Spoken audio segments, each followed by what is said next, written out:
안녕하세요. 술떡쌤입니다. 저는 지난 2주 동안에도 열심히 책을 읽었는데요. 지금부터 지난 2주간 읽은 책들 빠르게 소개해 드릴게요.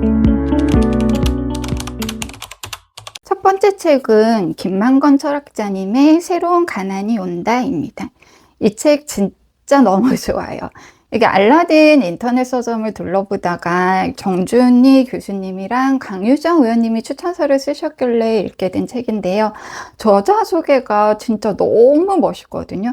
아마 제가 살면서 읽었던 책들의 저자 소개 중에서 좀 가장 멋졌던 것 같은데 좀 한번 읽어봐 드릴게요. 김만건은 철학자다. 땅에 발을 딛고선 철학을 하고파서 정치 철학을 한다. 그러고 보니 생각으로 현실의 세상을 짓는 게 직업이다. 한편으로 김만건은 5살 아이를 둔 아빠이기도 하다. 너무 늦은 나이에 본 아이라 그럴까? 이 아이가 안심하고 살 세상을 어떻게 지을 수 있을까? 이런저런 고민이 많다. 승자들이 모든 것을 가져가는 세상에서 그 모든 것을 가져가는 아이로 키워야 하나? 그런 바보 같은 생각이 들기도 했다. 고민 끝에 내린 결론은 이렇다. 100분의 1도 안 되는 승자가 될 확률에 걸기보다는 이 아이가 평범하게 자라도 아니 조금 모자라게 커도 걱정 없이 마음껏 사랑하고 존중받고 좋아하는 일을 할 수 있는 세상을 만드는 게 훨씬 현명한 길이라는 것. 내 아이에게 안전하고 좋은 세상이라면 세상의 모든 아이에게도 그럴 것이라는 것. 그래서 아빠는 아이에게 이렇게 말할 수 있는 세상을 짓고 싶다. 걱정하지 말고 네가 원하는 일을 해도 괜찮아. 이 책이 우리의 삶을 잠식하는 가난과 불안을 다루는 데에는 우리 아이들이 살아갈 미래만은 달랐으면 하는 마음 또한 깃들어 있다. 철학자이자 부모로서 미래의 세대 아이들이 좀 다 잘 살 수 있는 사회를 고민하면서 쓴 책이라는 게 딱 취향 저격이었고 저는 이 저자 소개를 평생 잊지 못할 것 같아요. 근데 저자 소개도 너무 좋았지만 책도 진짜 너무 좋거든요. 이 책은 AI의 발달로 우리의 일자리가 줄어드는 게 우리에게 위기이자 재앙일까를 질문하면서 시작을 합니다.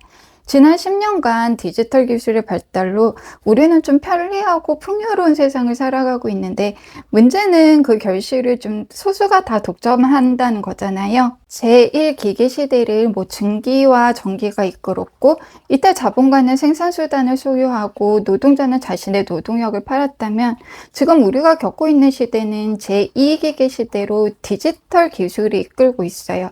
1기계 시대와 가장 큰 차이는 첫 번째, 자본가가 생산수단을 소유하지 않는다라는 건데 디지털 기술로 연결만 해주고 소득을 올린다는 거고요.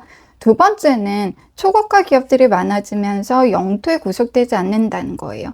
대신 노동자들은 계속해서 영토에 구속이 되어 있고 또 초고가 기업들에게 대신 보호는 받지 못합니다. 그래서 기업은 계속 성장하지만 고용은 줄고 정부는 가난해지고 있는 거예요.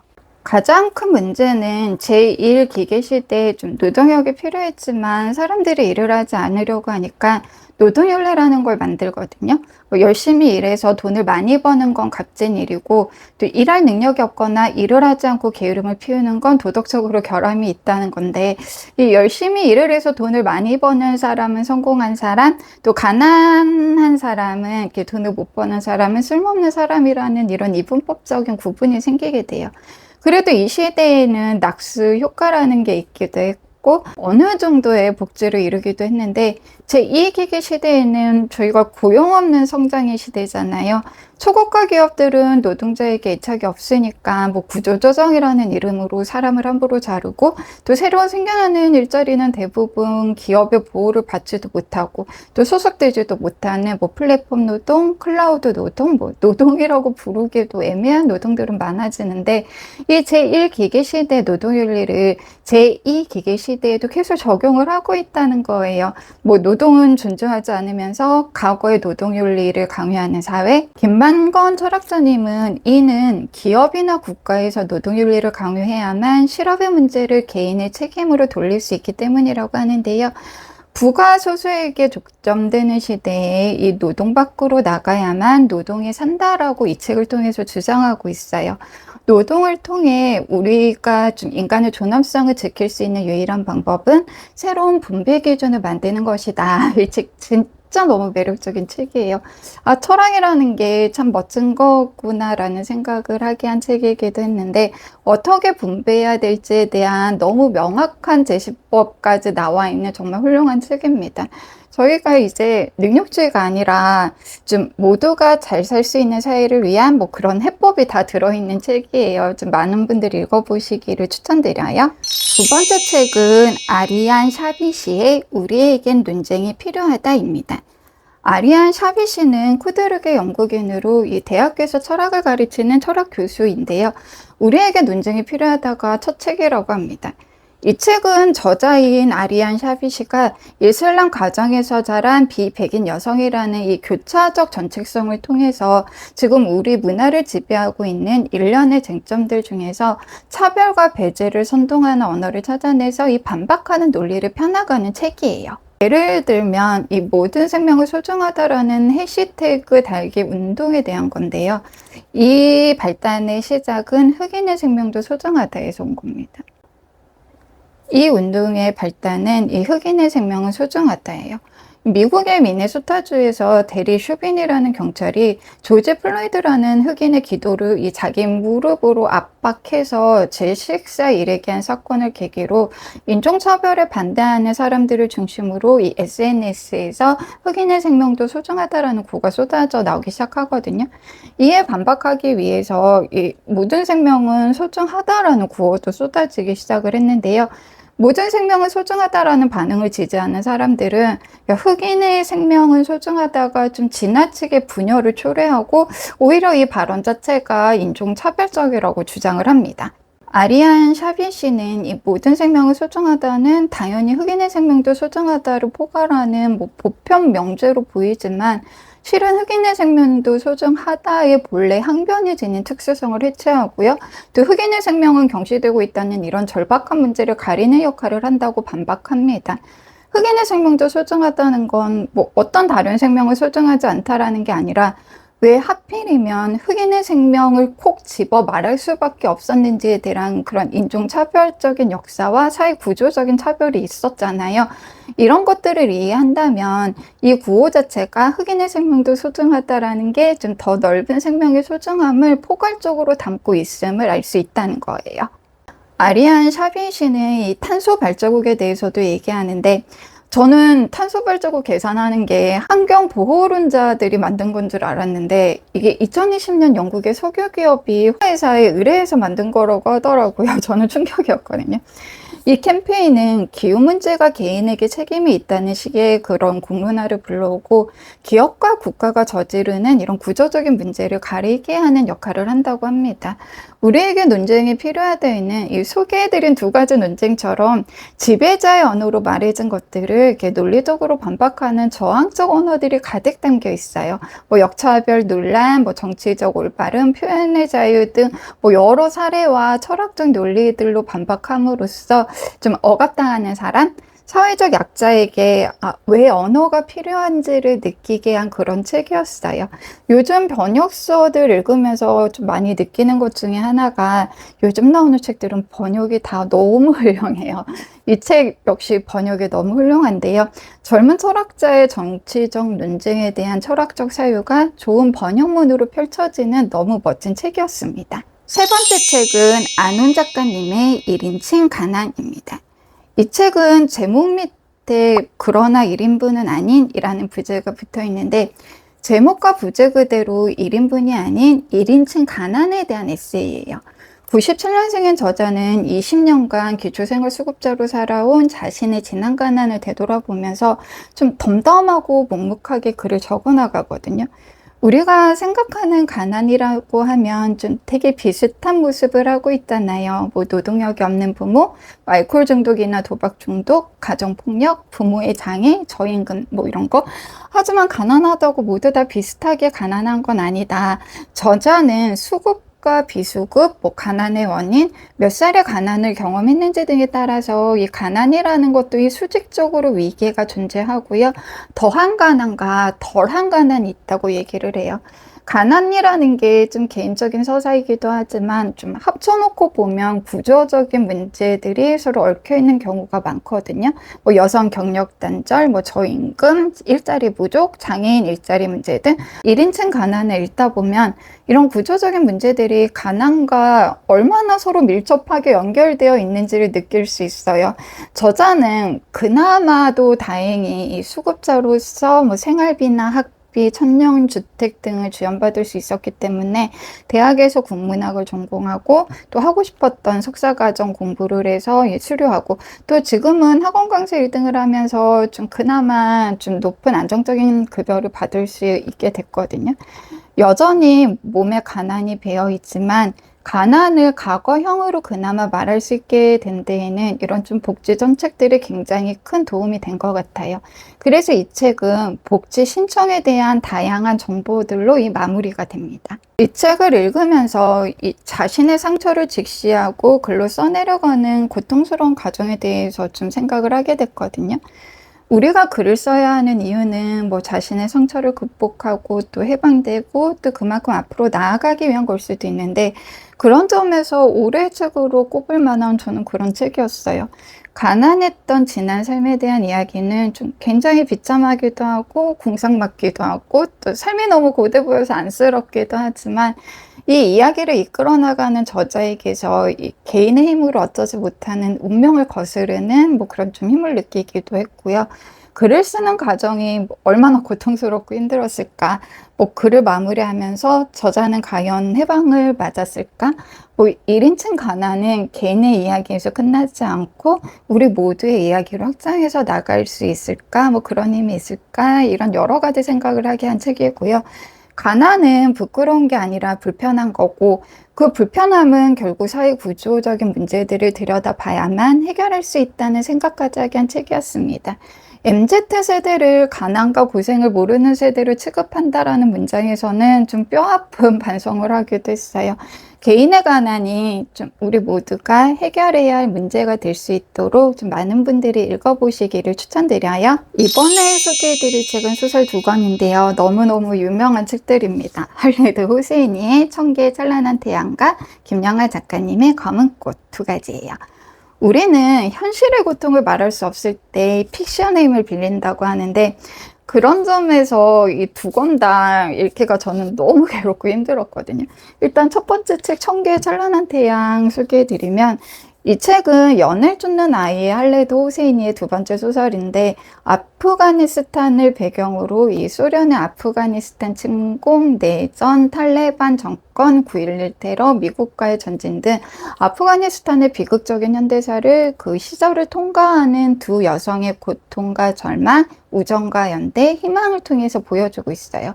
첫 번째 주인공인 마리암은 헤라트에서 가장 부유한 잘릴의 사생아로 엄마와 함께 작은 오두막에서 살고 있는데요. 아빠는 뭐 한 주에 한 번 선물을 사들고 찾아옵니다. 아빠와 함께 좀 인정받으면서 살고 싶었던 마리암은 아버지의 집을 찾아가지만 문정박대를 당하고 다음날 아침 아빠의 운전기사의 손에 이끌려서 이제 집으로 돌아가요. 그런데 마리암을 기다리고 있는 건 딸에게 버림받았다고 좀 자살한 엄마의 시신이었습니다. 아빠인 잘릴의 부인들은 마리암을 받아들이지 못하고 15살밖에 안 된 마리암을 멀리 떨어진 수도 카불에 있는 45살의 구두 수성공 라시드에게 시집을 보내요. 라시드는 마리암이 외출할 때 뭐 눈만 망사로 가린 부르카를 입기를 강요하고요. 여성은 남자 앞에서 웃어도 안 되고 또 똑똑해도 안 된다는 굉장히 수구적인 가치관을 가지고 있는 폭력적인 남자예요. 마리암이 계속 유산을 반복하자 이 라시드의 폭력은 점점 심해지고요. 마리암은 모든 희망을 버리고 살아가게 됩니다. 두 번째 주인공인 라일라는 고등학교 교사였지만 이 혁명 이후에 학교를 그만둔 아빠와 아들 둘을 내전으로 잃고 이 죽은 듯이 살아가는 엄마와 함께 살고 있는데요. 이웃에 사는 오빠인 타리크를 좋아해요. 내전이 심해지자 이 타리크는 부모님을 모시고 파키스탄으로 떠나게 되고요. 라일라는 폭격으로 부모님을 잃고 심한 부상을 입게 됩니다. 그 이웃인 마리암 부부는요, 이 라일라를 구출을 해서 집에서 좀 알뜰살뜰 보살피기 시작해요. 그런데 라시드는 이 라일라의 미모와 젊은 나이에 반해서 둘째 부인 자리를 제안하고, 라일라는 타리크의 아이를 임신했음을 숨기기 위해서 라시드의 제안을 받아들여요. 마리암과 라일라는 전쟁의 공포와 라시드의 폭력을 함께 견뎌내면서 탈레반 정권의 아프가니스탄에서 목숨을 겨우겨우 유지하게 됩니다. 이 소설은 아프가니스탄 사회에서 여성이 겪는 차별과 폭력이 너무 생생하게 그려진 소설이라서요. 읽기가 저는 진짜 너무 힘든 소설이었어요. 아프가니스탄이 미군이 점령하고 또 탈레반은 쫓겨나면서 소설은 좀 희망적으로 끝나지만, 지금 미군은 철수하고 또 탈레반은 다시 돌아왔잖아요. 지금도 여전히 차별과 폭력 속에 살고 있을 아프가니스탄 여성들이 떠올라서 좀 마음이 너무 아픈 그런 소설이기도 했습니다. 두 번째로 읽은 소설 김영하 작가님의 검은 꽃은 이 시대적 배경이 1905년 구한말이에요. 이 제물포에서 멕시코 에네켄 농장으로 일할 노동자를 모집하는 것으로 이 소설은 시작이 됩니다. 당시 1034명이 모이는데요. 이 사는 게 너무 고되고 힘들었던 사람들은 좋은 환경에서 돈을 많이 벌 수 있다는 거짓 홍보에 희망을 가지고 떠나기로 결심을 합니다. 뭐 항족 출신인 양반가족, 장돌뱅이, 태역군인, 무당, 좀도둑 등 뭐 각자의 사정으로 고국을 떠날 결심을 한 사람들은 화물선에 실려 제물포를 떠난 순간부터 이 거짓 홍보였다라는 것을 깨닫기 시작해요. 굉장히 인간 희화의 대접을 받으면서 동물처럼 이렇게 짐짝에 실려가지고 멕시코에 가서 또 멕시코에서 농장주들에게 착취당하면서 이 노예의 삶을 살게 되거든요. 에네켄은 로프의 원료로 멕시코 최대 수출품인데, 이 수요 증가로 노동력이 부족해지자 노동력을 수입하게 되고, 이 한인들 역시 멕시코 농장주들에게 수입당해서 착취와 학대를 당하면서 이 4년이라는 노예 계약 기간을 견뎌내요. 뭐 도망가는 사람도 있고, 뭐 일하다가 죽는 사람도 있고, 죽임을 당하는 사람도 있고, 또 영어를 조금 한다는 이유로 멕시코 농장주와 같은 위치에서 뭐 같은 동포들 위해 군림하면서 이익을 챙기는 사람도 있고, 또 자기만 살기 위해서 도둑질을 하고 그 어려운 상황에서도 또 고자질을 하는 사람도 있고, 막 여러 인간 군상들이 등장하는데, 이 살아간다는 게 정말 참 즐기기도 하면서도 참 비참하면서도 암울하면서도, 그러면서도 결국은 살아낸다라는 뭐 그런 것들이 좀 여러 가지 복잡한 감정들이 느껴졌던 소설이에요. 이때 멕시코로 떠난 한인들 대부분은 고국으로 돌아오지 못하고 멕시코나 그 인근 지역을 떠돌면서 살게 되는데요. 이 풍부한 자료조사와 역사적 고증이 돋보이는 소설이면서 이 한국 근현대 사의 비극적인 단면을 너무 잘 보여주는 역사 소설로서 아주 의미가 크고요. 김영하 작가님은 이 소설로 2004년 독립문학상을 받았다라고 합니다. 이 천개의 찬란한 태양과 검은 꽃은 삶이라는 게 개인의 의지로 어쩌지 못하는 것들이 있잖아요. 뭐 환경이나 시대 상황 등은 이 개인의 삶에 영향을 끼치게 돼 있고, 또 우리 인간은 그런 운명에 휩쓸릴 수밖에 없는데요. 뭐 어쩌면 그런 게 우주적 질서일 수도 있고, 거기에 우리는 속수무책일 수밖에 없기도 하고요. 하지만 그런 상황에서도 좀 자유의지로 자신의 길을 결정하고 선택할 수 있는데, 이런 점에서 우리는 인간의 존엄성을 느끼잖아요. 이 두 소설은 객관적 상황을 뚫고 나가는 인간의 존엄성을 보여주는 소설이라서 너무 감동적이었고, 이동준 평론가님은 우리는 한 번의 인생밖에 살 수 없기 때문에 문학을 읽는다고 하셨는데요. 그런 점에서 정말 추천하는 소설이에요. 이 내가 어쩌지 못하는 역사적 시간, 객관적 시간들을 통과해가는 주인공들을 통해서 좀 삶의 의미에 대해서도 생각해 보게 되고, 그럼에도 불구하고 사랑과 희망과 연대는 존재한다라는 뭐 그런 깨달음을 얻게 되는 소설이기도 하고요. 저는 또 이 개인의 삶에 결국 영향을 끼치는 객관적 조건들의 대부분이 정치적인 문제라고 생각을 하거든요. 우리가 왜 정치에 관심 가져야 하는지에 대한 생각도 할 수 있었던 소설이고, 또 문학을 많이 읽어야만 타인의 고통에 좀 더 예민해질 수 있겠다는 생각이 들게 한 소설 두 권이기도 했습니다. 지금까지 2주 동안 읽은 책 소개해드렸고요. 이번 더위는 굉장히 오래가죠. 구독자 여러분들 좀 오래가는 이 더위에 너무 지치시지 마시고요. 힘내서 8월 마무리 잘 하시면서 또 좋은 책도 많이 읽으시는 그런 달 되시길 바라겠습니다. 오늘도 영상 시청해주셔서 너무 감사하고요. 다음 영상도 좋은 책으로 찾아올게요.